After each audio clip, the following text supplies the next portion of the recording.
Hello. It's the last week of April, and I'm so excited to be able to have one more message with you this week. Tell me what you think of these videos. I want to know if you prefer it this way or the other way. And if you have any other topics that you'd like me to talk about or anything like that, I'd love to hear.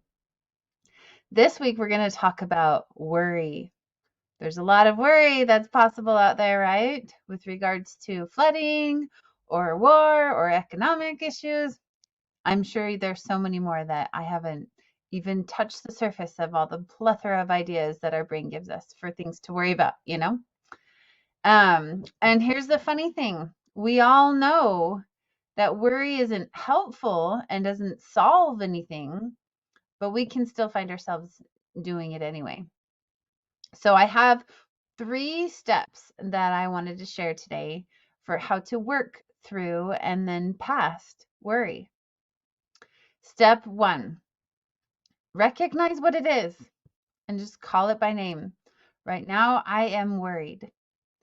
This actually helps our brain to understand what is going on, to compute it instead of shoving it away and trying to pretend like it isn't there. And when it knows what's going on, then our brains are actually really good at solving it and coming up with a solution. Number 2, this is a very important step. We need to actually validate the struggle. Sounds counterintuitive, right? Why is it okay to worry?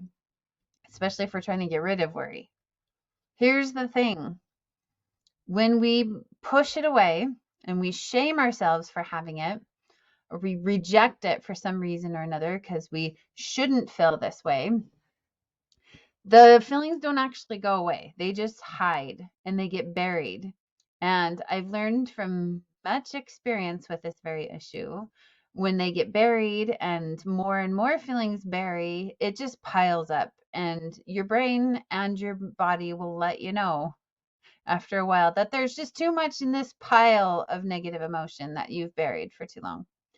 So rather than worry about all of that, I have that simple solution, which is just say, you know what? Right now I'm feeling worried, and that's okay. In fact, another phrase that might help you is to say, of course I'd feel worried if, and then fill in the blank with whatever's concerning you, if that were to happen. It's a very normal thing to be worried, right?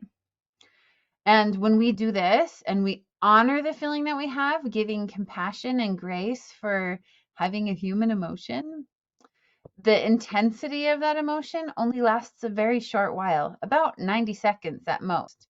And then it kind of floats away as if it were on a cloud. And we don't feel that intense emotion anymore. And things are going to be okay. So validating the struggle is actually a very important step, and just sitting with it and feeling it for a little while. Step 3 is flipping the switch. So after this intense feeling has gone away,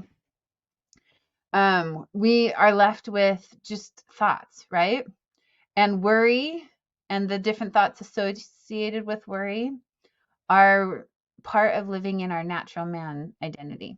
We have 2 identities, right? We have the natural human side of us and the divine part of us that God created. And we need both of these because opposition helps us grow, but we are seeking to try and live more in our true and our divine identity, right?